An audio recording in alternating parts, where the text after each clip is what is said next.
मोठी बातमी. सौदी अरेबियात भीषण अपघात, 42 भारतीयांचा मृत्यू. सौदी अरेबियात मोठी दुर्घटना झाली आहे. यात भारतीयांचा मृत्यू झाला आहे.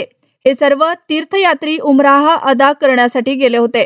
मक्का येथे धार्मिक अनुष्ठान पूर्ण केल्यानंतर ते मदिना येथे चाललेले. याच दरम्यान हा अपघात झाला. सौदी अरेबियात मोठी दुर्घटना झाली आहे. कमीत कमी 42 भारतीयांचा मृत्यू झाला आहे.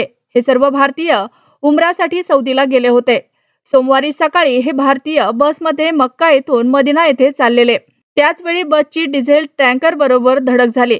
प्राथमिक रिपोर्टनुसार हा अपघात IST वेळेनुसार जवळपास 1:30 वाजेच्या सुमारास मुफरिहात जवळ झाला.